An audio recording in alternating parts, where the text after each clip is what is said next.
Buenas tardes a todos. En primer lugar quiero agradecer al comité organizador y al doctor Galvez su amable invitación para hablaros de un tema de candente actualidad como es el plasma rico en plaqueta en el tratamiento del dolor crónico. El plasma rico en plaqueta, el PRP, empezó y se inició la investigación con el tema de las heridas.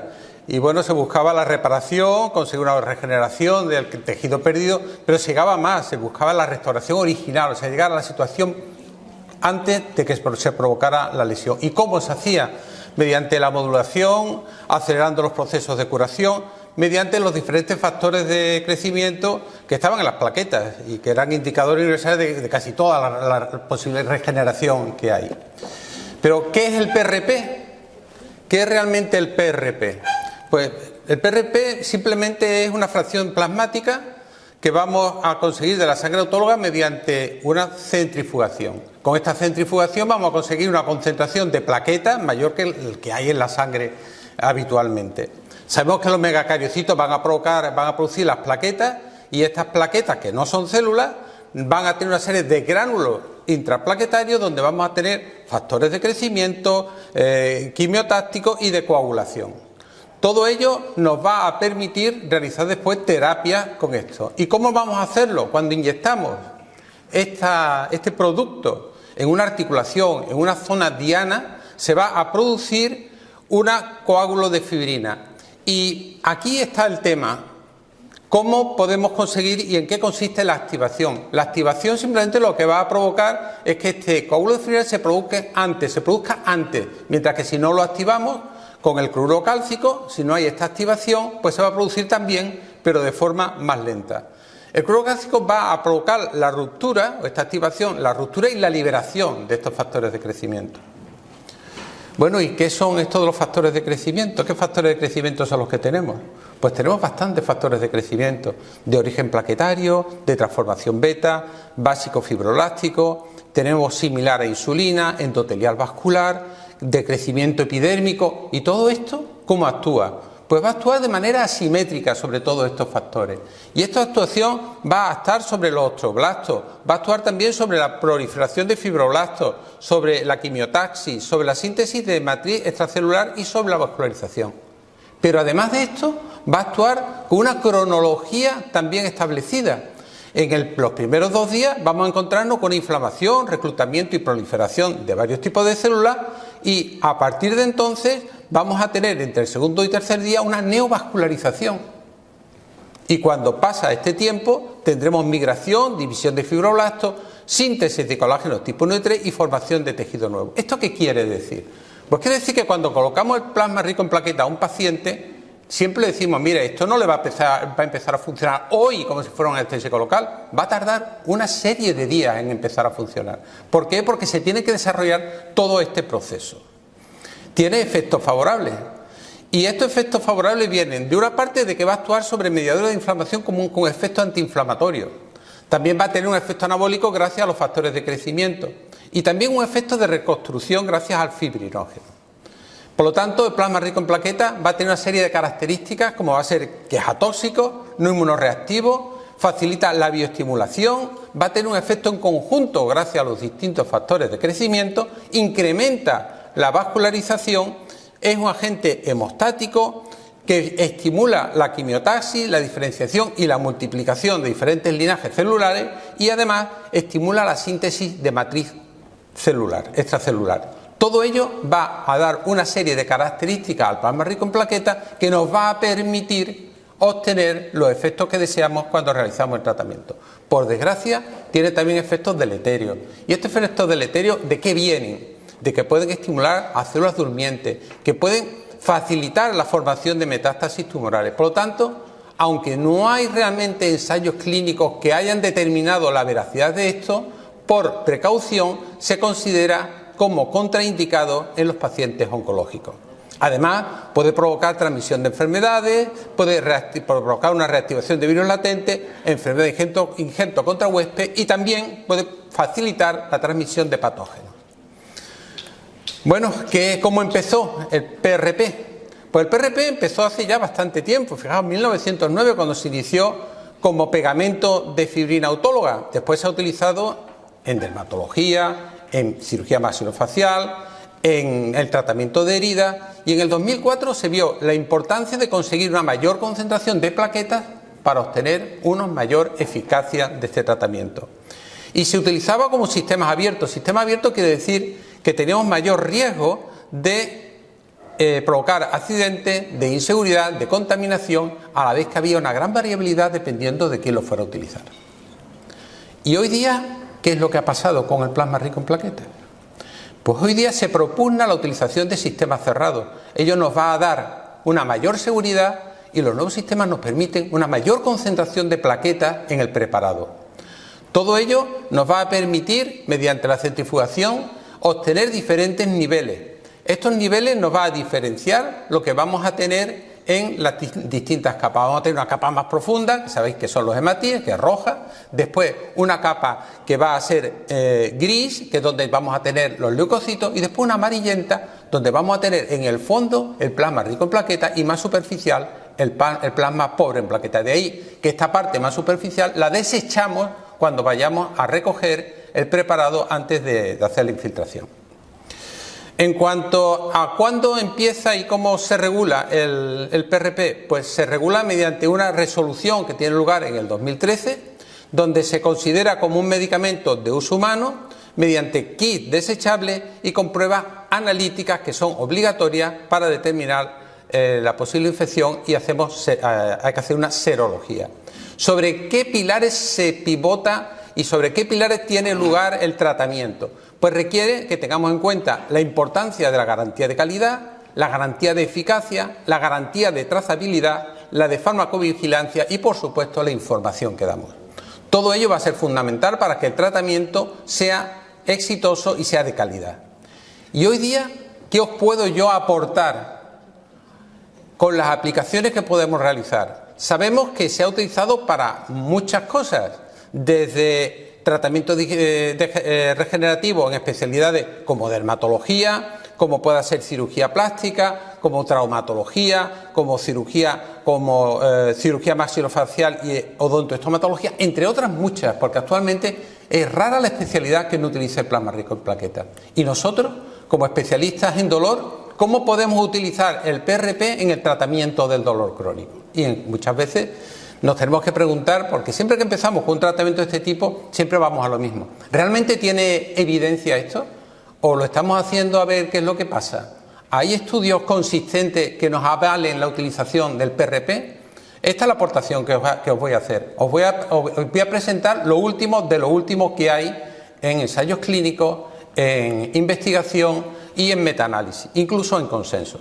Fijaos, mira, aquí tenemos un ensayo prospectivo, doble ciego, donde se utiliza en el dolor discogénico y se emplea el plasma rico en plaquetas y se hace un seguimiento durante 12 meses.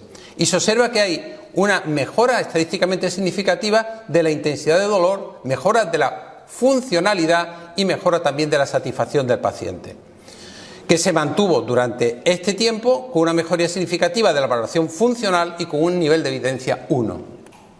Aquí se realiza un metaanálisis donde se ve que las infiltraciones del PRP son eficaces para aliviar el dolor discogénico y mejorar las discapacidades, y observaban que sí que se iniciaban un poco más tarde, tardaban entre 2 y 6 meses en empezar a verse realmente la eficacia, con un nivel de evidencia 2. Bueno, pero una de las preguntas que todos nos hacemos, ¿el plasma rico en plaquetas lo utilizamos con leucocitos o sin leucocitos? ¿Rico en leucocitos o pobre en leucocitos? Para dilucidar esta duda se realizó este estudio, se utilizó para ello células degeneradas del núcleo pulposo humano y después se verificó en un modelo de degeneración discal intervertebral de conejo. ¿A qué conclusión llegaron? Llegaron a la conclusión de que el plasma rico en plaquetas pobre en leucocitos puede proporcionar mejores resultados que el plasma rico en plaquetas rico en leucocitos. ¿Y a qué se debía? Probablemente a que los factores inflamatorios antagonizan parte de los efectos de reparación y promueven catabolismos adicionales. Por lo tanto, en este estudio se propugna la utilización de plasma rico en plaquetas pobre en leucocitos. En esta guía de práctica clínica se llega a la conclusión de que el PRP puede producir una mejoría del dolor discogénico en comparación con el placebo, con las infiltraciones de corticoides, con el ácido hialurónico y con otros tipos de inflamaciones. Si bien hay una gran heterogeneidad entre los diferentes estudios que hace que lo tengamos que valorar con cierta cautela, pero con un nivel de evidencia 1.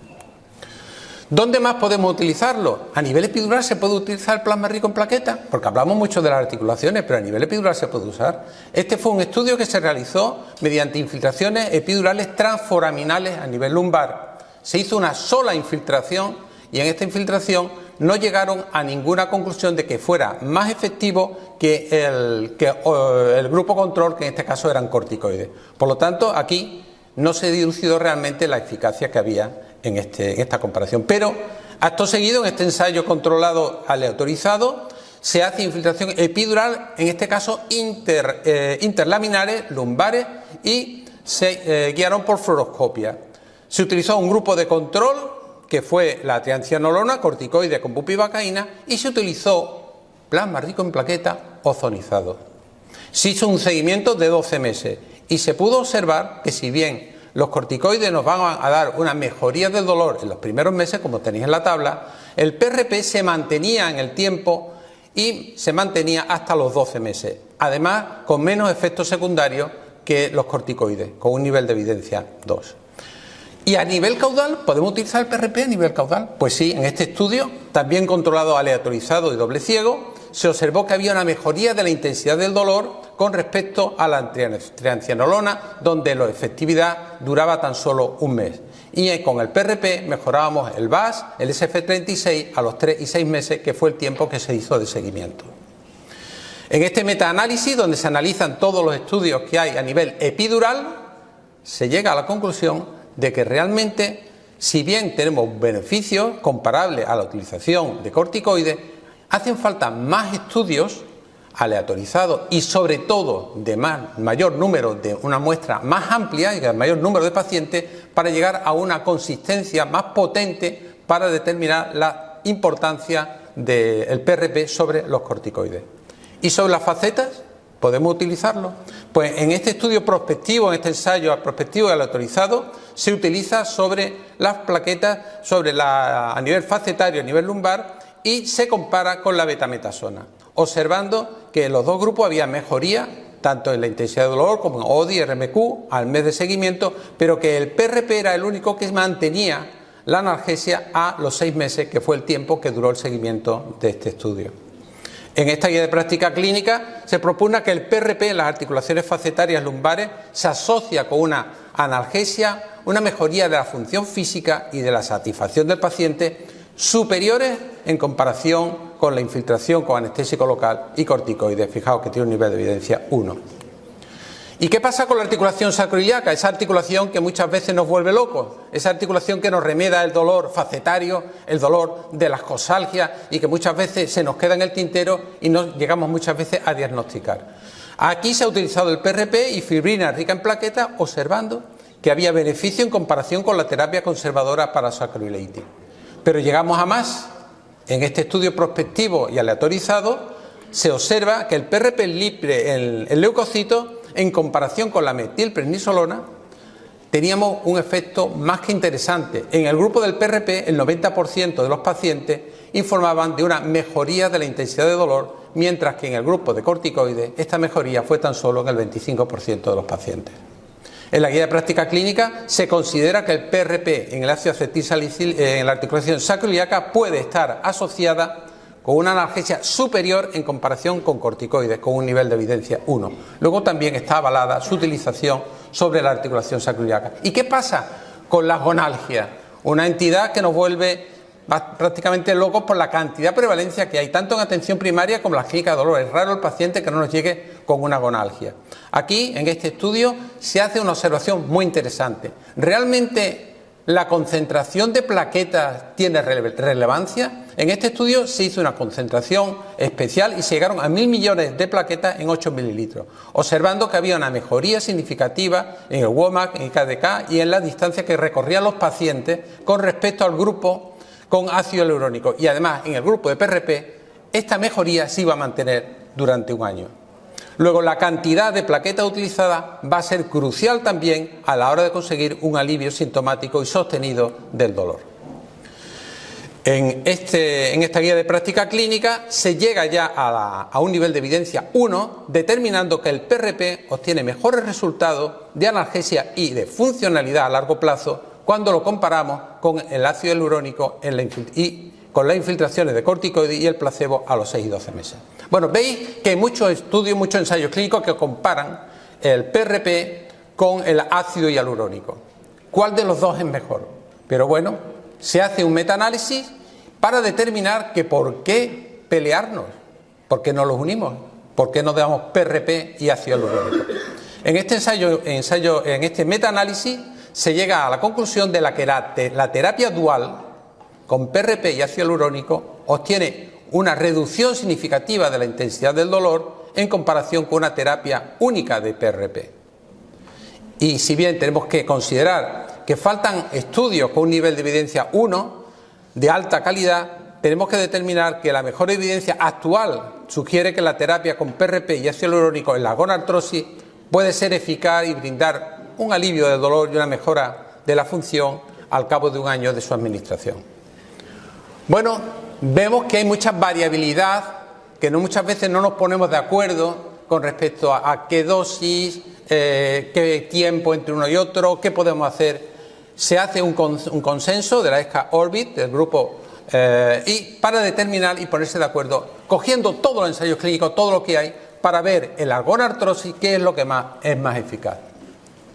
Lo hace mediante grados, y los grados de mayor evidencia es el grado A, donde determinan que la evidencia preclínica y clínica respalda el uso de PRP en la osteoartritis de rodilla, que es más eficaz cuando la artrosis que tenemos es inicial, cuando tenemos una artrosis grado 1, 2 o 3, pero no en el grado 4, y que es más segura y eficaz a largo plazo que los corticoides, todo con un grado A. Llegan a más recomendaciones ya con un grado inferior, que también son muy interesantes. Se ha utilizado también en la tendinopatía, en el caso de la epicondilitis lateral, donde en este estudio se ve que hay un alivio superior a largo plazo, entre 3 y 2 años, en comparación con los corticoides.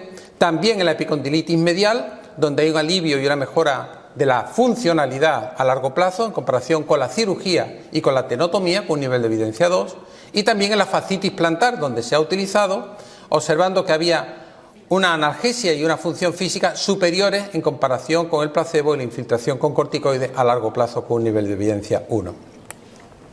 Se ha utilizado también en la omalgia, en el dolor de hombro, en este caso en el manguito rotador, observando que el PRP en la tendinitis del manguito rotador tenía una analgesia superior cuando se comparaba con la infiltración con corticoides, pero se requería una concentración al menos de 4 o 5 veces en el PRP.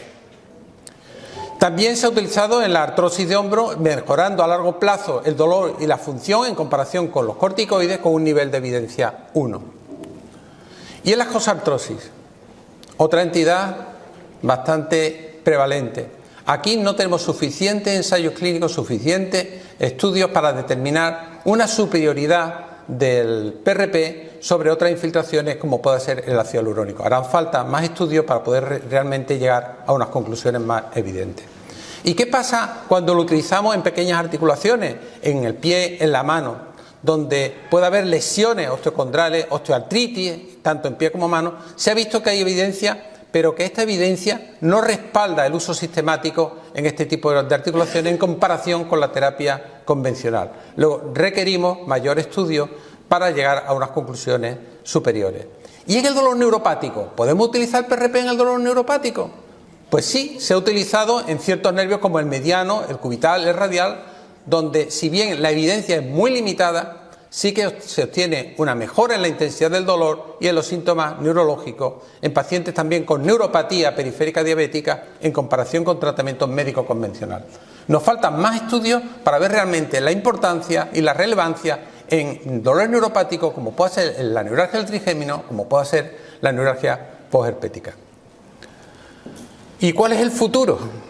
El futuro evidentemente requiere mayores estudios, hacer más revisiones, metaanálisis, dado que hay algunas veces estudios que obtenemos resultados contradictorios, y tener en cuenta que debemos de unificar y estandarizar la forma de obtener el PRP y la forma de administrarlo. La inteligencia artificial nos va a ayudar también, indudablemente, a determinar la eficacia y deberemos de determinar también mediante protocolo, cuál es el número de infiltraciones más adecuada, si hay que activar o no el PRP y si la adición de anestésicos locales va a ser útil. Hoy sabemos, en los de consenso, que los anestésicos locales van a disminuir la eficacia del PRP en las articulaciones. Con lo cual se recomienda no utilizar anestésico local intraarticular o en el sitio diana donde lo vayamos a utilizar, si bien podemos hacerlo subcutáneamente para minimizar el dolor. Finalmente, como líneas de investigación y respuesta a las preguntas, muchas de ellas las he podido responder en esta ponencia. ¿Existe relación dosis-efecto entre la concentración de plaquetas y de eficacia del preparado? Hemos visto que en uno de los estudios sí, que determinaba que había que incrementar la concentración. ¿Qué utilizamos? ¿PRP enriquecido con leucocitos o libre de ellos? Ya hemos visto que también hay estudios que avalan y que propugnan la utilización de PRP pobre en leucocitos. ¿Cuál es el papel de la activación de plaquetas? Hemos visto que vamos a tener similares resultados, pero vamos a obtener una más pronta inicio de acción si la activamos y más lenta si no lo hacemos así. ¿Cuál es el número óptimo de infiltraciones y el rango de tiempo? En el estudio de consenso que hemos visto en la gonartrosis determina que el número óptimo de infiltraciones oscila entre 2 y 4 y que el rango entre las infiltraciones debe oscilar entre 3 y 4 semanas. ¿Y qué deciros de la adición de anestésicos locales? Pues lo que he comentado, que no se recomienda utilizarlo en la zona diana. Y en cuanto al dolor neuropático, ya digo que hacen falta más estudios para realmente conseguir una evidencia más fuerte y consolidada en su utilización. Y nada más, muchísimas gracias por vuestra atención.